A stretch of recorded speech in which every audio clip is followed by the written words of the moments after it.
jalqaba obboleettii koo qabbannee Waaqayyoo hamma malee dachaa si haa eebbisuu Hafuurri Qulqulluun karaa kee hedduu nuuf kadhatame ayyaanni Waaqayyoo dachaa kanarra siif baay'atu. Darbee obboleessa koo yoonii mucaan faarfataa turte dabalaa deemii habaayyetu ayyaanni kuni hadhaalu iddoo hundumaa ga'u Waaqayyootti maal yaa guddisuutiin jedha. Sadaffaa irratti obboleettii makoo meetii Waaqayyo gooftaan si haa eebbisuu sababa waan gaarii Waaqayyo waan si godheefi Waaqayyo ulfinaa fudhatu ati immoo eebbifamittumaan siin jedha. Arfaffaa irratti toora kanarra kan jirtan hundinuu eebbi Waaqayyoo karaa isin beektaniif hin beekne isin haa qaqqabu. Ameen. Waaqayyo isin haa eebbisu.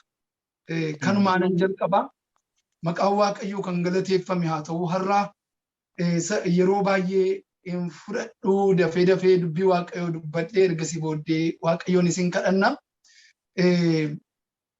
Hundumaa dursa Waaqayyoo bagaa namoota har'aa isin godhe namoota har'aa nu godhe. Hunduma keenya waa baay'ee irraa nu hambisee Waaqayyo asiin nu ga'uunsaa Waaqayyoof galata laachisa. Abbaa galataati Waaqayyo. Maqaan isaa kan galateeffamu. Ameen. Kan biraan egaanii dubbiima Waaqayyoo walii wajjin hirmaachuudhaan itti seenna.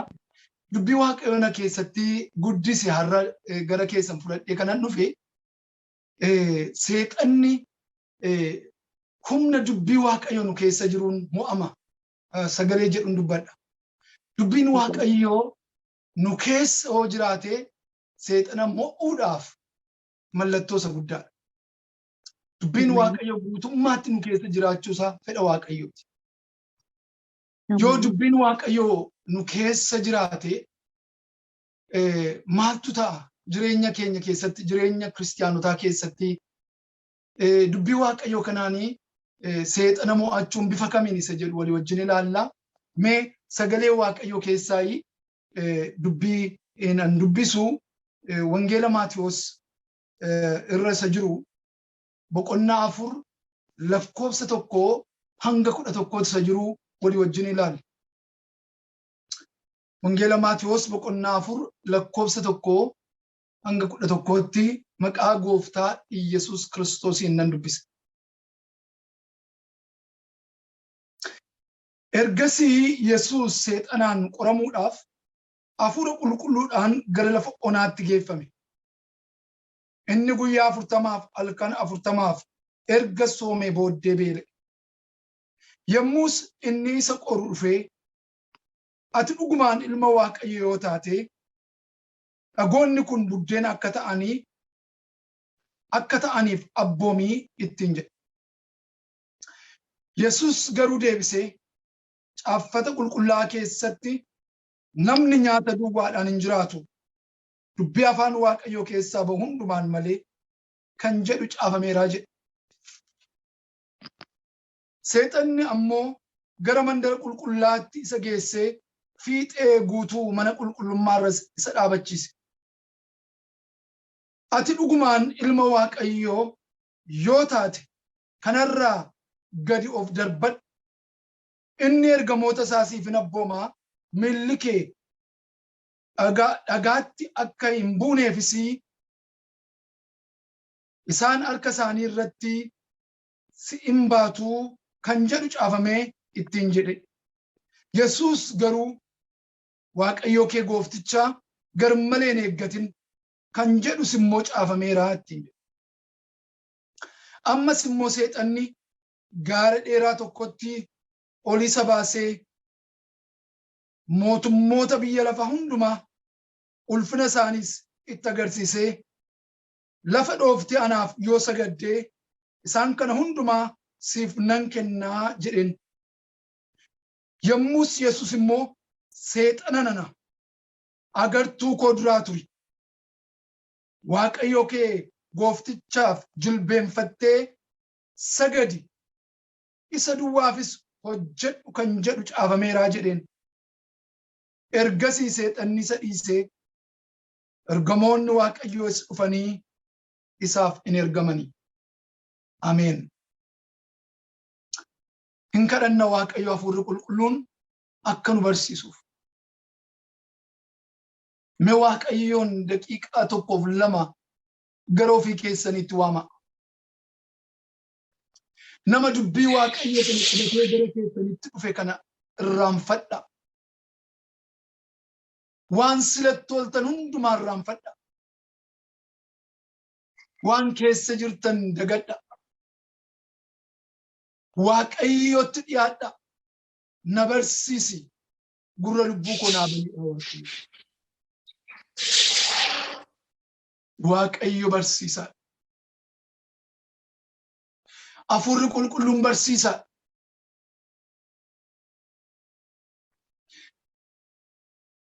Waaqayyotti dhiyaadha.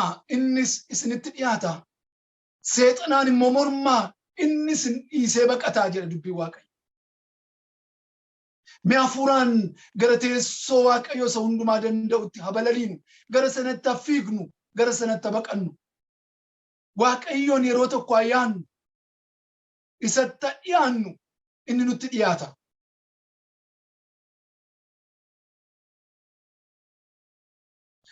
Guddumnee si galateeffanna yaa Waaqayyo. Guddaa goonee ulfina siif laanna Goofta. Ati Waaqayyo waanta taateef abbaa galataati. Gooftaa galataati. Mootii galataati. Yeroo hundumaa haala hundumaa keessatti Waaqa galati kee gadi bu'u miti. Waaqa waaqayyummaan kee gadi bu'u miti. Waaqa dandeettiin kee gadi bu'u miti. Kanaaf galata qabda. Waaqayyummaa kee bara baraan teessoo kee irra jiraatta. Gochaa keetti, murtoo keetti, hojii kee hundumaatti qulqulluudha. Ati Waaqayyoo yeroo kana nutti dhiyaadhu hafuura kee nu simadhu.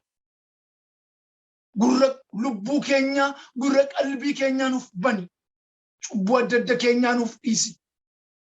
Ergama hammeenyaa hojii isaa hundumaa wajjiniin bifa garaa garaan nu qoruuf gara keenyatti kan dhufu maqaa Yesuus Kiristoos nama Naazreetiin aboomu cummaati nuuf laatteen ittiin mormina kan rukutame haa ta'u. Yaa Waaqayyo nu barsiisi. Ayyaana kee nu baay'isi. Nu gidduu deddeebii. Ati Waaqayyo hafuura. Kan si waaqessan, kan siif sagadani akkuma sila kadhannaa keessatti dhageenye dhugaaf hafuuraanii gara keetti baqanna. Sirraa baranna. Nutti dhiyaadhu nu barsiisi nu wajjiniin ta'e. Jalqabaa hamma dhumaatti nu geggeessi. Yeroo kanaaf iddoo kana dhuunfadhu. Maqaa Yesuus Kiristoos Gooftaa keenya fayyisaa keenya nama Naazreetiis kadhannaa. Ameen. Maqaan Waaqayyoodhaa haa galateeffamu. Sagalee Waaqayyoon nama dubbise Maatiyos boqonnaa 4:1-11 seenaa Gooftaa keenya Yesuus Kiristoosii seexanaan qoramuusaa nu agarsiisa jechuudha. Achirratti Maatiyos akka nu barreessutti. Gooftaan Yesuus Kiristoos guyyaa 40 erga soomee booddee jedha. Guyyaa 40 halkan 40 guutuu erga soomee booddee hafuura qulqulluudhaan erga guutamee booda humna hafuura qulqulluutiin geggeeffamee gara lafa onaatti qoriidhaan yookaan seexanaan qoramuudhaaf akka inni adeemetu dubbata. Gooftaan Yesuus Kiristoos seexanaan yeroo qoramu kanatti amalattiin seexanni nama qoru bifanni ittiin gara namaa dhufu asirraa baay'isnee barachuu dandeenya. Waaqayyo nu barsiisa. Gooftaan Yesuus Kiristoos erga halkan 40 guyyaa 40 soomee booda hafuura qulqulluudhaan karaa hafuuraa badhaadhaa ta'u malee haguutamuyyuu malee foon uffatee waanta jiruuf Yesuus Kiristoosiin kan barbaachisu battala sanatti biddeena ture. Kanaaf seexanni Gooftaa Yesuus Kiristoos qoruudhaaf inni jalqaba ittiin gara Yesuus Kiristoos luqqisiinni ittiin gara Yesuus Kiristoos dhufe waa'ee biddeenaa yookaan waa'ee daabbooti. Haala Yesuus Kiristoos keessa jiru keessatti waan isa barbaachisu foonsaaf biddeen ta'uusaa waan beekeef akka sedeen dhuguma ati ilma Waaqayyo Gooftaa yoo taate dhagoota kana abboomi biddeena siifa ta'anii akka nyaattuuf ittiin jedhe Gooftaa. Seexanni Gooftaadhaan. Gooftaan Yesuus Kiristoos sagaleen kun eessarraa akka maddu mootivii maalii akka inni of keessaa qabu waan beekuuf ilma Waaqayyoo ta'uusaatti shakkii akka hin qabnetuma beeku dubbichi garuu soorsiinsaa maddi dubbii kanaa eessaa akka dhufe akka ittiin jedhaa jiru waan beekuuf Yesuus Kiristoos luqqisii macaafa qulqulluu keessaa dubbii Waaqayyoo keessaan seexanni gaafa inni itti dubbatu soorsiin dubbii Waaqayyoo immoo isa ta'uusaa argina waan ta'eef inni immoo luqqisii macaafa qulqulluu kana keessaa fuudheetu akkasittiin jedha. Namni biddeena duwwaadhaan hin jiraatu. Dubbii afaan Waaqayyootii ba'uunis malee ittiin jedha. Maqaan Waaqayyoo haa galateeffamu. Dubbii Waaqayyoo qabatee gaafa inni luqqisii tokkoon itti dhufu Yesuus Kiristoos dubbiinuma isaa sanaan dubbii isaa fashaleesse. Hammamiyyuu biddeenni battala sanatti Yesuus yoo barbaachise illee Yesuus namicha abboomaa jiru yookaan ergaa kanatti dubbachaa jiru waan beekuuf isaaf hin dhageenye. Dubbii Waaqayyootiin harkatti fashaleesse. Hin rukute harkatti Yesuus. Haala Yesuus keessa jiru keessatti waan isa barbaachisu keessatti waan sirrii fakkaate tokkoon Yesuus Kiristoos itti dhaqe jechuudha seexanni. Hin dagatinaa. Iddoo kana irratti gara dhumaatti ittan dhufa. Seexanni gara namaadhaa bifa kamiin dhufa yoo jettan waan nama barbaachisu tokko waan sirrii fakkaate tokko qabateetu dhufeetu jireenya namaa qora jechuudha.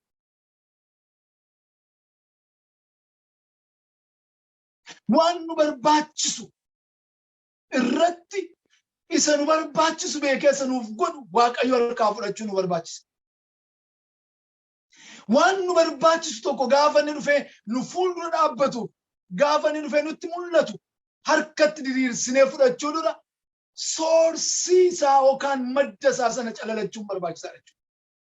Waaqayyo nu haa gargaaru. Na barbaachisa hojjennee irratti kufuu hin dandeenyu jechuudha.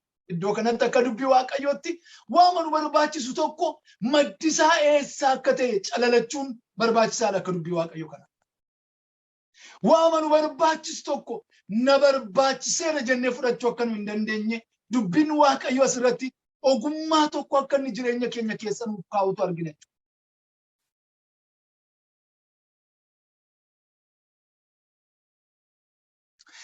Lammaffaa akkamitti seexanni Yesuus Kiristoosiin qore yoo jettanii garmalee Waaqayyo abbaa isaa akka inni eeggatuuf isa kakaase. Garmalee akka inni eeggatuuf.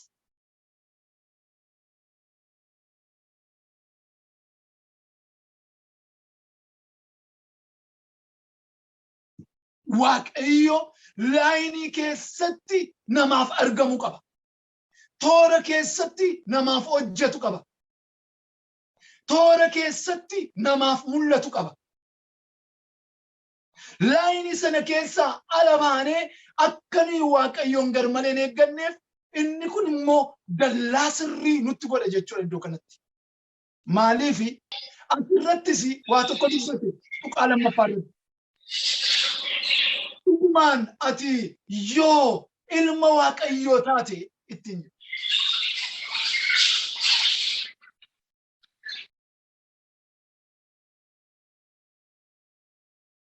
gaara ol ka'aa kanarraa of darbadhu. Inni ergamaa isaa siif ergaa miilli kee akka hin gufanneef jedhamee barreeffamee jiraatti. Gooftaan akka sireetutti deebisa sittis caafamee jira. Waaqayyoon gooftaa kee garmalee hin eeggatin kan jedhu. Haleluuyaa. Caafamee jiraatti. Ammatu gooftaan achirraa gadoof darbate. Inni iyyuu waaqayyoodha ooluu danda'a. Waaqayyo abbaan isaayyuu ergamoota iyyee akkuma seexannitti dubbatu sana gochuufi danda'a. Garuu ammas hubadhaa obboloota koo. Maddarraa isatti dubbatamaa jiru beeka Yesuus. Mootifii sanaa beeka Yesuus. Miirarraatti dubbatamaa jiru beeka Yesuus. Hafuurarraatti dubbatamaa jiru beeka Yesuus. Maaliif gooftaan koof gooftaan kee gooftaan keenya Yesuus Kiristoos gooftaa ogummaa hundumaati. Gooftaa hubannaa hundumaati. Ogummaan hundumtuu isa keessa jira. Hubannaan hundumtuu isa keessa jira. Qoramuu hin danda'u. Qoramee mo'amuu hin danda'u. Sakattaamee bira ga'amuu hin danda'amu. Yesuus Kiristoos ogeessa ogeeyyolii hundumaati. Maddi hubannaaf ogummaadhaa isa. Kanaaf ammas mootifii isaa madda isaa eenyu akka ta'e eenyummaa irraa ergaan kun itti dubbatamu waan beekuuf Waaqayyoon gooftaa kee garmalee hin eeggatin jedhame immoo caafamee jira miti. Ammas dafee abdiin kutanne seexan. Maaliif chaaptariin kuni chaaptariin itti yeroo argateedha. Gooftaa Yesuus Kiristoosiin qoruudhaaf yoo danda'e mo'achuudhaaf yoo danda'e goyyomsuudhaaf yoo danda'e irraa kaachisuudhaaf yoo danda'e manoo tuqsiisuudhaaf iddoo inni itti gooftaa wajjiniin fuula walitti ba'e waanta ta'eef ammas carraa sadaffaadhaan itti dhufe. Carraa sadaffaatti dhufe irratti tulluu gaara guddaa irratti ol baaseetu jedha. Miidhaginaaf ulfina biyya lafaa kanatti agarsiiseetu yoo kuftee naaf sagadde ani kana hundumaan siif kennaatti. Gooftaan ammas akkasittiin jedhe. Waaqayyoo waaqa kee qobaa fi sagadi isaa duwwaa fi hojjedhu kan jedhamu caafamee jira. Seexanana agartuu koo duraa turii ittiin jedhe jedha. Haleluuyaa. Hamma kanatti carraa qabaateetu dhaabatee fuula isaa dhaabbatee fuula isaa duraatu mixxine Yesuus Kiristoosiin qoruudhaaf carraa argatee ture seexan. Hamma Yesuus Kiristoos isa dhumaa lafa innitti agartuu koo duraa turi seexanana ittiin jedhu maqaadhaan waame achitti Yesuus. Galanni isaaf haa ta'u. Ati seexanana ittiin jedhu. Agartuu koo duraa turi ittiin jedhu. Expire godhe jechuudha yeroo inni wajjin qabaachaa ture. Haleluuyaa. Yeroo seexanni si wajjin qabaatu har'a galgala humna dubbii kanaan expire godhu maqaa gooftaa Yesuus Kiristoos. Dirreen irratti si wajjin daayiloogi godhu. Lafa inni itti dhaabatee si dhaabachiisee jiru maqaa Yesuus Kiristoosiin galgala kana kan raawwate haa ta'u. Ati seexanana agartuu koo duraa turi gaafa ittiin jedhu maqaadhaan waame agartuu isaa duraa akka inni turuuf gaafa inni isa abboomu seexanni battaluma sana isa dhiisee sokkee. Har'a kan keef si dhiisee kan deemu hammeenyatu jira. Hammeenya kan kee dhiisee sokku. Hammeenya siin si dhiisee sokku. Seexana kan keef siin si dhiisee sitti adda ba'utu jira.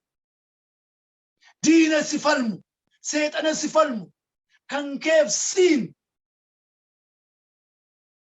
sirkatti qabu. Waaqayyo har'a hin darba waa'ee kee. Mucaa koo duraa turi galgala Waaqayyotti jedhu. Guyyaa Waaqayyotti jedhu. Ganama Waaqayyotti jedhudha. Yeroon kun maqaa gooftaa Yesuus Kiristoos. ati seexana nana. Sadaffaa irratti wanti nuyi argaa jirru egaa maalidha? Yoo kufteenaaf sagadde jedhe. Ammas kiristaanota kanaan inni ittiin qoru seexanni ulfina isaaniif hin malle yookaan ulfina nuuf hin malle kan keenya godhee nutti agarsiisa.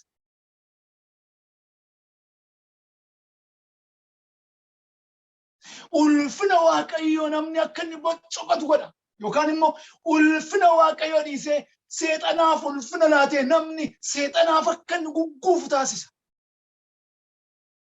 Seexanni istirateejii akkasiitiin kiristaanota, obboloota, tajaajiltoota, amantoota mana Waaqayyoo keessatti doorsisa. Ulfina namootarraa barbaada, sagada namootarraa barbaada, jilba namootarraa barbaada, galata namootarraa barbaada, ulfina Waaqayyoo namarraa fudhachuu barbaada. Kan Waaqayyoof laatamu Waaqayyoof laachuu namaa daangessee kan Waaqayyoof nama harkaa fudhachuudhaaf nama hafuura kuta jechuudha seexan. Garuu sagaddi kan Waaqayyooti. Ulfinni kan Waaqayyooti. Kan waaqeffatamu Waaqayyoodha. Warri kana wallaalanii harrayyuu kufanii sagadaafii jiru seexanaaf. Seexanaani jedhee sagachiifachaa jiru. Utuun beekin baay'een soorsii madda kana calalachuu wallaaluu irraa kan ka'e. Hafuura ammeenyaaf bifa garaa garaatiin biyyi qaroome, biyyi hin qaroomin, namni barate, namni hin baratin baay'een utuu jilbeenfatu, utuu sagaduu fi argina obboloota koo bara kana. Sababiin isaa seexana inni jedhamu maqaamti isaa kun maqaa hedduudhaan beekama seexanni. Maqaa hedduun ni beekamu keessaa gufachiisaa isa jedhu sanan dubbachuu barbaada. Gufachiisaadha inni. Gufachiisaa waanta ta'eef kiristaanota obboloota bifa kanaan gufachiisuuf carraaqachu. Haala namoonni keessatti gaaffii qaban gaaffii isaaniif deebii fakkeesseetu waan Waaqayyoon ergin ergaa baatee gara isaanii dhaqa. Itti fakkeessee gara isaanii dhaqa. Haala keessa jiran keessattitu fala kan hin taane falatti fakkeessee geessa. Haala isaan jiran keessatti dhaqeetu kanaaf immoo kanatu gaariidhaam jedheetu itti mul'isa. Madda sana baruun, madda sana calalachuun, adda baafachuun, dubbii Waaqayyoo qorachuu, sagalee Waaqayyoo hubachuu keessaa namaaf kenna. Waaqayyootti baqachuu, hafuura Waaqayyoo wajjin hidhata gaarii qabaachuu irraa dhufa. Ayyaana Waaqayyootti jajjabaachuu keessaa namaaf kennama. Waaqayyoof yeroo kennu, dubbii Waaqayyoof yeroo kennu keessaatu ogummaan sun, hubannaan sun namaaf kennama.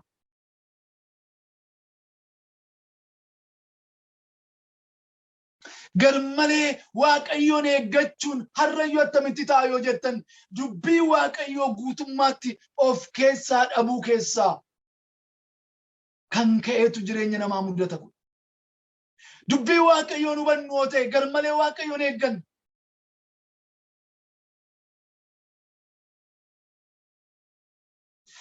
Garmalee Waaqayyoon kadhanna.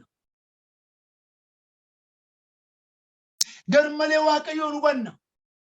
Garmalee dubbii Waaqayyoo hubanna. Garmalee amala Waaqayyoo hubanna. Yaada Waaqayyoo garmalee hubanna. Dubbii Waaqayyoodha hangafa waan hundumaati. Sagalee Waaqayyoo hangafa waan hundumaati. Hubachuun, barachuun hin quufamu. Utuma barannuu giraajuweetu tun godhin, digriitu ittiin fudhatin, profeesariitu ittiin ta'in, lafa kanarraa utuma barannuu, utuma haara'uu, Yesuus dhufa yookaan gara Yesuus deema. Dubbiin Waaqayyoo baratameennu. Dubbii Waaqayyoo hubachuu barachuu keessa garuu hubannaa argannu qabna. Ogummaa argannu qabna. Ayyaana nu baay'atutu jira. Hafuura Waaqayyootu nu dhufa. Humna godhanna. Hin bayyaannanna. Ayyaanni Waaqayyoo waan namni keessa ba'uu hin dandeenye keessatti dubbii isaatiin gaafa nu guutu nu dabarsa. eessatti waaqayyoon akka eeggannu dubbiin waaqayyoo kun yoo nu keessa jiraate beenna. Qixa kamirratti waaqayyoon akka barbaaddannu dubbiin waaqayyoo kun nu keessa yoo jiraate nuu gala. Haala keessa jirru keessatti deebii wanti hundumtuu nutti hin fakkaatu. Wanti nu barbaachisu hundumtuu yoo dhufe waaqayyo si biraatii jennee adda baafachuudhaaf hubannaatu nuuf kennama. Yesuusiif salphaa ture dhagoota naannoo isaa jiru sana biddeen naaf ta'a, daabboo naaf ta'a jedhee isa beela'u kana nyaatee quufuu danda'a ture Yesuus. Garuu hin goone.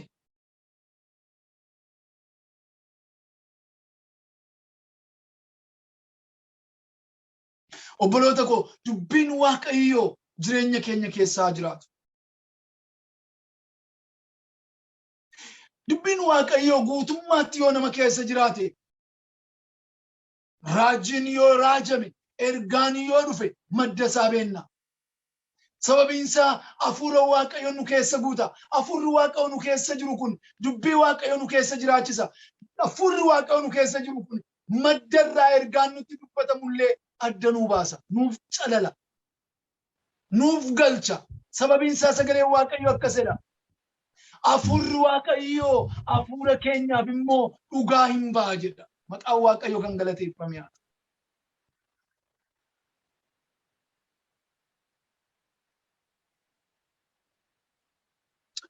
Ergaan yoo nutti dubbatame eessaa akka dhufe hin beekne jechuudha. Dubbii waaqayyoo keessatti waan hundumaa madaaluu, hubachuu hin dandeenye jechuudha. Sagaleen waaqayyoo nu keessa yoo jiraate.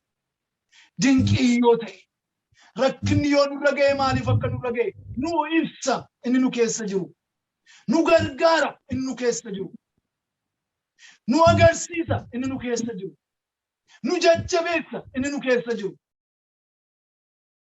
Nu dabarsa inni nu keessa jiru. Humna nuuf ta'a inni nu keessa jiru. Mogolee nutti godha inni nu keessa jiru. Dubbiin waaqayyoo yoo nu keessa jiraate ergaan kama dhufu, raajiin kama dhufu, dinqiin akkamii hojjetamu madda isaanuuf calala, madda isaanuuf galcha, lafa isaanuu agarsiisa. Hafuurri nu keessa jiru immoo hafuurichaaf dhugaa ba'a.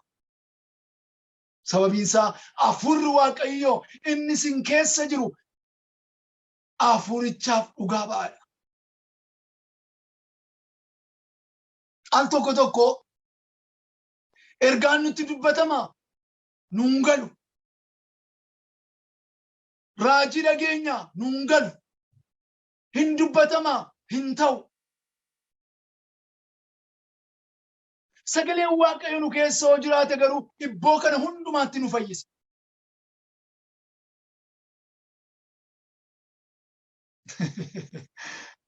Ani ergaanan dubbadha. Garuu wangeela qo'achuun, sagalee waaqayyo barachuun, dubbii waaqayyootti michoomuun hangafa waan hundumaati. Isa of keessaa qabaachuun waan hundumaa nama dabarsa. Raajinas keessaa bahee dhufu waaqayyo biraa miti. Raajinas keessaa ala dhufu waaqayyo biraa miti. Raajinas keessatti dubbatamu garuu waaqayyo biraa yoo ta'e dhugumaan hafuurri waaqayyo immoo nu keessa jira. Inni immoo dhugaa nuu ba'a. Waaqayyo nu haa gargaaru. Bara kana yeroo tokkotu waa tokkoon isinitti hima. Ani sagalee waaqayyo hangafa waan hundumaa ta'een dubbachaa jira. Sagalee isaatiin waaqaaf lafa utuu uumamin ta'i jedhee uume waaqayyo. Humna qaba dubbiin waaqayyo. Humna qaba sagalee waaqayyo. Maqaan isaa kan galateeffame haa ta'u. Ergaan raajii mul'ati maal utuu hin dhufin durayyuu dubbii afaan isaatiin ta'ii ittiin jedhe hin ta'anii jedha. Kakuu haaraa keessatti immoo raajii dubbachuudhaaf hawwaa jedha. Inni waan gaariidha jedha. Waaqayyo isiniif laatu, waaqayyo naaf laatu, waaqayyo nu haa dubbachiisu, raajota nuuf haa baay'isu, raajii nu haa godhu waaqayyo. Garuu raajiin ta'u hundumtuu dubbii waaqayyo kana keessaati maddisa.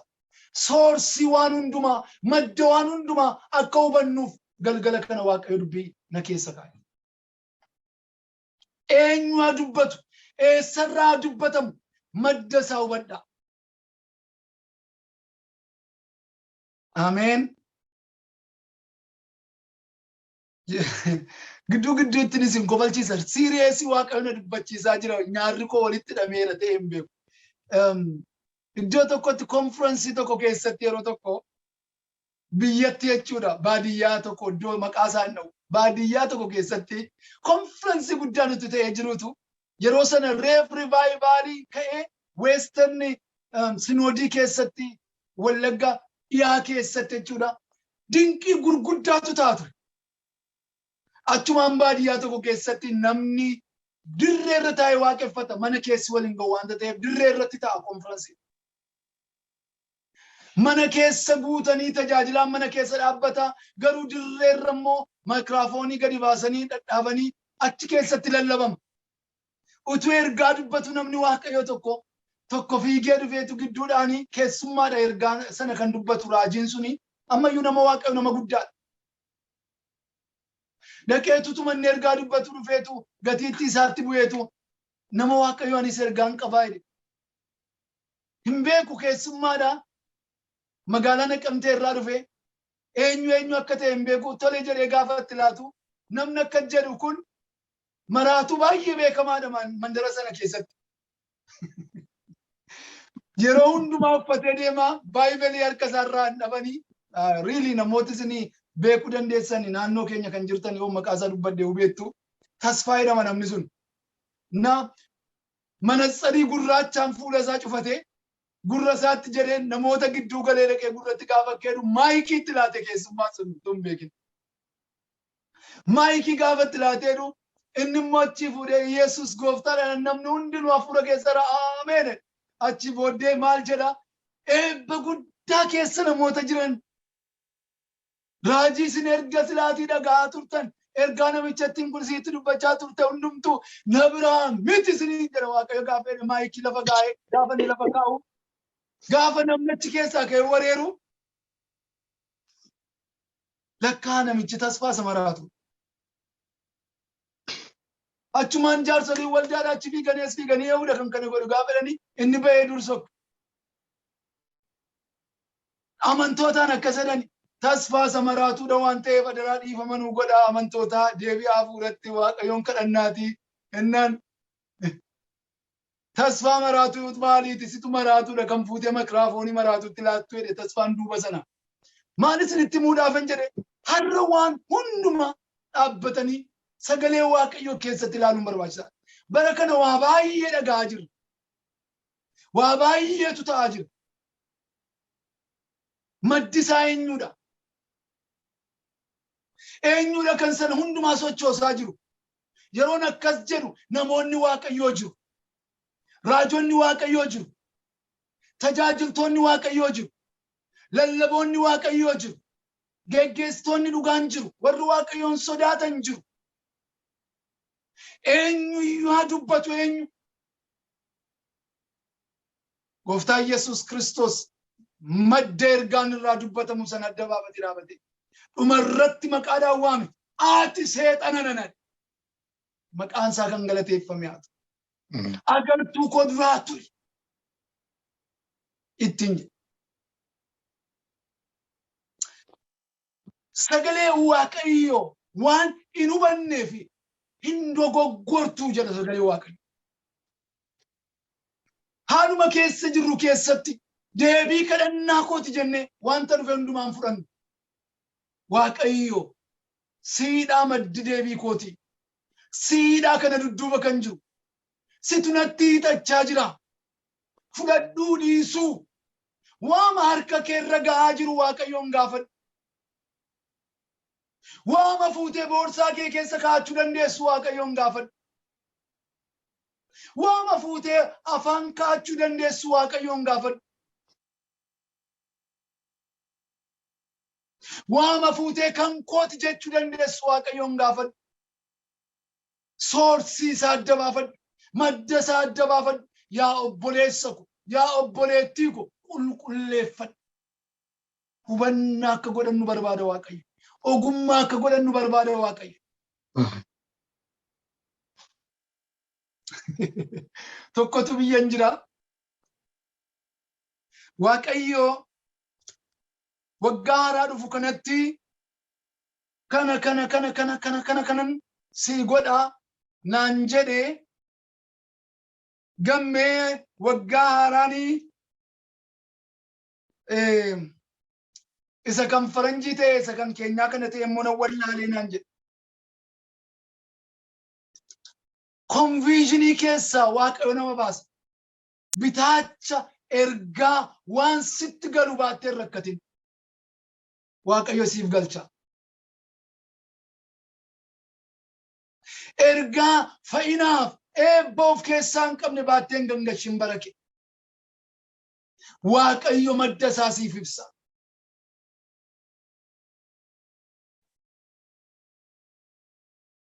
Waaqayyo jedha Iyyoob boqonnaa 33 lakkoofsa 14 gaafa laaltani. Waaqayyo karaa tokkos karaa biraas hin dubbata namni garuu isa hubatu jedha. Waaqayyo wangeelaan hin dubbata. Waaqayyo raajiidhaan hin dubbata. Waaqayyo abjuudhaan hin dubbata. Waaqayyo mul'ataan hin dubbata. Waaqayyo sabarateen hin dubbata. Waaqayyo sanbaranneen hin dubbata. Waaqayyo daa'ima mana kee keessa jirtuun hin dubbata. Waaqayyo qilleensaan hin dubbata. Waaqayyo waan lubbuu qabuun hin dubbata. Waaqayyo waan lubbuu hin qabneen hin dubbata. Soorsii isaa baruun garuu gaariidha. Sagalee dhageenyee Waaqayyoodha jennee golabuun gaarii miti. Sagalee dhageenye hundumaa seexana jennee golabuun sirrii miti. Madda isaa akka barruuf dubbiin Waaqayyo nu fayyada. Sagaleen Waaqayyo nu gargaara.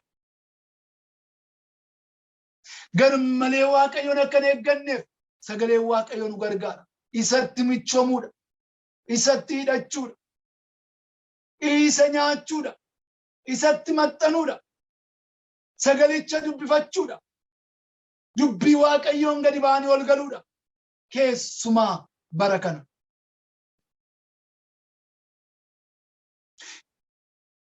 Waaqayyo waaqeffannaa barbaada. Waaqayyo sagada barbaada. Sagada naaf sagadi kan nuun jedhu karaa mul'ataaf karaa dhokataa bara kana baay'ee foon qabeessa irraa dhufuu danda'a. Beekamtii irraa dhufuu danda'a. Barumsaaf dandeettii qabna jennee yaannee namatti dhaga'amuu danda'a. Jilbi nuyi Waaqayyoof jilbeenfannu kun kan biraaf akka hin ergifamne Waaqayyoo nu haa eegu. Jilbi kun Waaqayyo duwwaadha.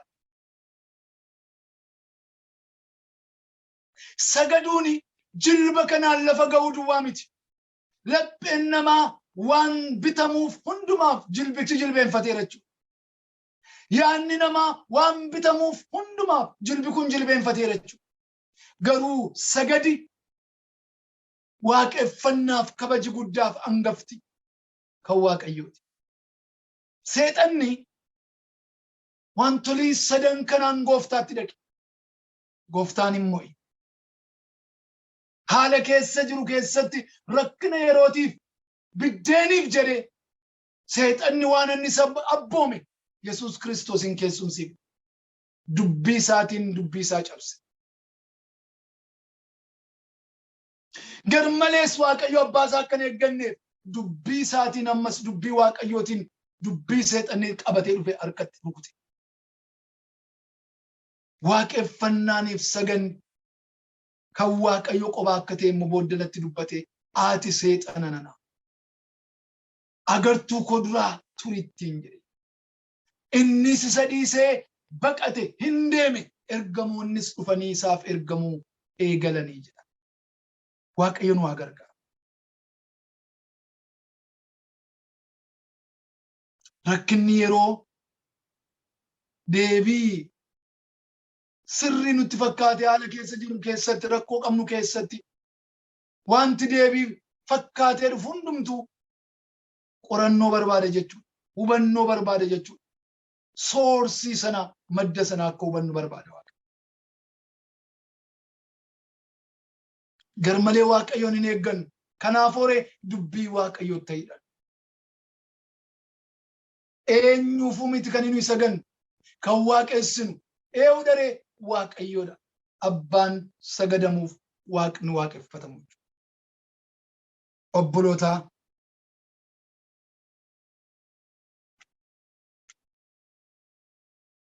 Kana hundumaa keessatti seexanni meeshaanni akka meeshaatti itti gargaarame jireenya namaa kana hundumaa kanaan rukutu barbaadu maaliidha yoo jettan shakkii namatti naqa seexanni. Waaqayyo isaa ifatu. Shakkii namatti naqa. Fayyina keef shakkii sitti agarsiisa.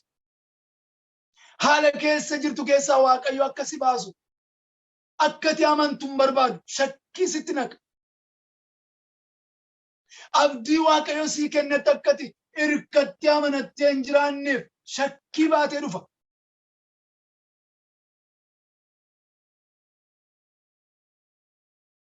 Kan ammoo amantiidhaan caba. Abdii nuyi Waaqayyo irratti qabnuun caba. Fayyiteetta hin shakkin. Haala keessa jirtu ammaana keessaa si baasa Waaqayyo hin shakkin. Inni har'aan si ga'e Waaqayyo borii keef abdiidha hin shakkin.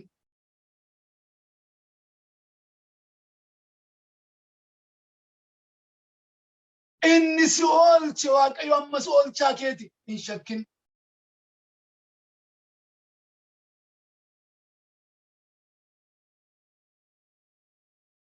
Shakkiin gara kee gaafa dhufusi madda sana adda baafachuun gaarii. Innis madda qaba. Maddi isaas ammas isa hamaa sanaadha. Hin shakkin. Waaqayyo nama nama. Waaqayyo amanamaadha. Hin shakkin. Dhibee keessa jirtu keessa ammas irra deebi'een jedha Waaqayyo si baasa. Hin shakkin. Dhukkuba si keessa jiru kana Waaqayyoon fuudha. Hin shakkin. Waan gargar bahee gargar hafe kana Waaqayyo walitti fida. Hin shakkin. Waan bifa dhabe kanatti Waaqayyo bifa godha. Amen. Hin shakkin. Waan bara baay'ee arguudhaaf ta'e kana si agarsiisa. Amen. Amen. Lakki hin shakkin. Akkuma siif raajame, siif dubbatame Waaqayyo hin godha. Amen. Amen. Haala obboleettii ko, haala obboleessa ko, hin shakkin. Inni sitti dubbate Waaqayyo amanamaadha. Amen. Amen. Hin shakkin. Lakka sereeyyoo. Ammatuman du'eellee ammayyuu anis mana eeggadhaadha. Ameen.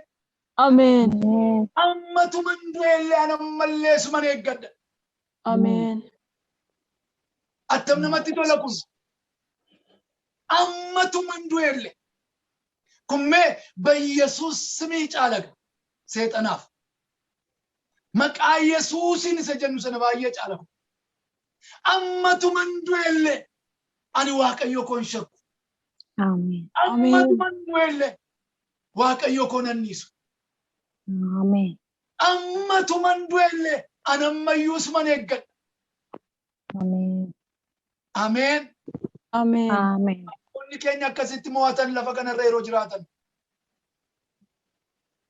Mbaaqoonfaan akkas jedhani. Maaloo akka baroota abboota keenya durii bara keenya deebisi haaressi. Jechaa boo'aa Waaqayyootti boo'aa Waaqayyoon kadhachaa achi deebi'ee immoo akkas jedha seexanaan. Maasiin minaan yoo baasuu dhaabate. Haalelluuyaa. Ameen.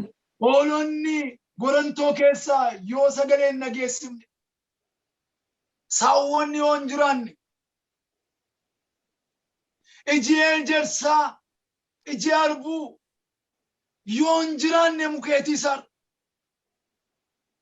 ani garuu Waaqayyo Waaqa fayyina kootti nan gammada. Ameen. Waaqa fayyina kootti nan ililcha. Ameen. Inni akka borofa collee na godha. Amen. Randa gaaro taarra na utaalchisa. Amen. Amen. Har'a maqaa gooftaa Yesuus Kiristoosin seexana irratti achii gadi kan si dubbachiisu afurri Waaqayyo si haa guutu. Amen. Amen. Diiyaabiloos irratti achii gadi kan si dubbachiisu. Achii gadi jedhamee har'a bolota. Achii gadi kan si dubbachiisu. Achii gadi. Amen. Waaqayyo har'a geographical location keessan shift yaa godhu Waaqayyo. Ameen. Teessumarra jirtana jijjiiru Waaqayyo. Ameen. Levelii isaa jijjiiru Waaqayyo. Ameen. Kana jijjiiru Waaqayyo. Ameen. Ameen. Namoota seexannachii gadi isinitti haasa'u yoo jiraattan Waaqayyo shifti godha. Ameen. Achii gadi darabee haasoftuuf Waaqayyo har'a afaan kee habanu. Ameen. Ameen. Arraba kee hiiku Waaqayyo har'a. Ameen. Yesuus madda sanaa gaafa arge ati seexana nana agartuu godhuun dhaabattu kana booddeetti. Ameen. Ameen. No more hin jiru kana booda. Timing kee expire godheera deen bakka. Ameen. Sila Waaqayyummaa isaatti ilma Waaqayyo abbaa ta'uu isaatti shakkitti naquudhaaf yaalaa ture. If you are the son of the Lord, yoo dhuguma if you are the son of God, mee ati dhagootii kana daabbooti jijjiire. Ani isuma garuu inni natti dubbattu sirrii miti ati. Ati mucaa Waaqayyooti. Ameen. Utuu nama Waaqayyoo taate akkas taataaree kan siin jedhu irratti Waaqayyo har'a shiftii godhadhaan jira. Ameen. Dhuguma utuu nama Waaqayyoo taate Ameen. akkas taata turteeree leeveliin kee akkas taaree staatasiin kee akkas taaree jireenyi kee akkas taaree kan siin jedhu bara baay'ee Waaqayyo dubbii kanaan har'atti bira hambisa. Ameen. Ameen. Ameen. Shifti godha Waaqayyo har'a. Ameen. Ameen. Mee ameen siif haa ta'u ameen garaa korraan jedha obboleessa. Ameen. Ameen. Siif haa ta'u obboleettiif walaphee korraan jedha. Ameen. Ati seexana nanatti hin jedhu. Jalqaba yoo ilaaltanii seexanatu Yesuusitti achii gadi haasa'uudhaaf yaada. Ati dhugumaan ilma Waaqayyoo taate. Ati dhugumaan ilma Waaqayyoo taate ittiin jedha ture. Yesuus irra galagalee booddee. Ameen. Ati seexana nanatti. Agartuu koo dura dhaabachuu hin dandeessu kana booda. Turii agartuu koo duraatti. Ameen. Dhaabachuu hin dandeenye seexanni sa'u. Ameen. Ergamoonni Waaqayyoon dhufani. Ameen. Waaqayyo dara beekee haa godhu. Ameen. Ameen. Waaqayyo dara beekee haa godhu har'a. Ameen. Ameen. Waaqayyo taraa kee haa godhu har'a. Ameen. Ameen. Seexanni bara baay'ee sitti lallabeela. Waan baay'ee jedhaa siin si ga'eela.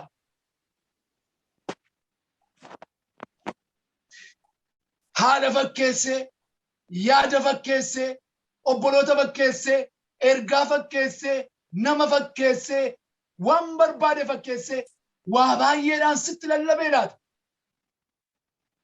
Har'a Waaqayyo seexana irratti namachi gadi lallabu. Namachi gadi irratti dubbatu. Ameen. Nama Waaqayyo seexana irratti afaan sabanu si haa godhu galgala. Ameen. Ameen. Dubbiin Waaqayyoo nu keessa yoo jiraate maddi haala hundumaa, maddi waan hundumaa, maddi sagalee hundumaa nuuf gala soorsiin isaa hundumtuu eessa irraa akka ta'e. Waaqayyo yeroo sana obboloota koo jireenya keenyaaf shiftii godha. Ameen. Ameen. Maarree waan rakkatteef hin duutu warra. Ameen. Ameen. Haalli ati keessa jirtu si fudhateen sa'u. Ameen. Ameen. Ameen. Haala gararraa jira Yesuus. Ameen. Ameen. Haala gararraa jira gooftaan kee. Ameen. Haala gararraa jira abbaan kee. Ameen. Ameen. Hallelujah. Haala gararraa jira inni si waame gooftaan kee. Ameen. Ameen. Inni itti amanattee baate waaqni kee haala gararraa jira. Ameen. Ameen. Yoo qilleensa wayyuu sin danda'u. Yoo Ameen. sin danda'u. Yoo Ameen. bubbeen sin danda'u. Haala gararraa jira gooftaan. Ameen. Ameen. Ameen. Ameen. Yaa obboleettii koo ani ergaan dubbadha afaan Waaqayyoo ta'e inni amma dhabde harka kee hin galu. Ameen. Ameen. Inni sirraa kunoo fagoo fakkaatu kunoo guyyaati jettu hin dhufu. Amen. Amen. Inni bara baay'ee ta'uu didee wallaansoo siin qabe miilla kee jala gasha Waaqayyo. Amen. Amen. Maaliif beektuu Waaqayyo abbaa baraati. Amen. Yeroo duukaa socho'aa Waaqayyo. Amen. Yeroo keessatti immoo waan dinqisiisaa hojjeta Waaqayyo. Amen. Si gargaaruuf dhiyoo jira Waaqayyo. Amen. Si kaasuuf dhiyoo jira Waaqayyo. Amen. Akkasi qabuuf dhiyoo jira Waaqayyo. Amen. Amen. Anuun beeku namni dhiyootti yaadatamtan namoonni dhiyootti yaadatamtan jirtu. Amen. Amen. Dubbii Waaqayyoo yeroo kana miira koo keessa hin jiru. Waan biraa keessa hin jiru. Wangeela keessa taa'een hafuura Waaqayyoo keessa ta'een isitti dubbadha. Namoota dhiyootti yaadatamtan jirtu Waaqayyoo. Amen. Namoota Waaqayyoon gargaaramtan, namoota Waaqayyoodhaan baatamtan, namoota Waaqayyoodhaan kunoo jettan. Amen. Amen. Amen. Hinturu Waaqayyo. Amen. Hinturu Waaqayyo. Amen. Lakki ammayyuu hinturu Waaqayyo. Amen. Hinturu. Amen. Haadha ga'u haalli keessa jirtu. Haadha ga'u waan hin qabaa jiru. Hin canne. Hinturu Waaqayyo. Amen. Hallelujah. Amen. Hinturu Waaqayyo. Amen. Amen. Nama gurbaa jedhameen obbo jechisiisa Waaqayyo guyyaa isaatti. Amen. Hallelujah. Amen. Intalatti maqaan qabne kana nama jedhamteen giiftii jechisiisa guyyaa isaatti Waaqayyo. Amen. Amen. Nama teessoo hin qabneetti teessoo godha Waaqayyo. Amen. Akkasuma malli Waaqayyo. Amen. Nama fagoo irra jiru kaaseetu nama guddaa godha Waaqayyo. Amen. Nama Amen. nama yaa hin qabne, nama fira hin qabne, Amen. nama guddaa hin qabne, Amen. nama qophaa boosu. Eewuudhaati. Nama qophaa boosu. Icciitiin koosi duwwaadha nama jedhutu jirta amas keessa Waaqayyoon. Ani nama hin qabu. Sitti garuu nan hima. Sitti laakkaseedha lubbuu tokko takka itti isuma Waaqayyo keessa koo guutuun jedha. Sitti garuu nan hima. Ammas nan hima. Ammas nan hima. Nama biraan qabu. Sumattan hima. Waa. Amen. Bulu Waaqayyoon keenatti dubbataa jiraarra. Amen. Lafa dubbutu Waaqayyo natti dubbataa jiraarra. Amen. Amen. Maankii haquuf hin dhufa Waaqayyo. Amen.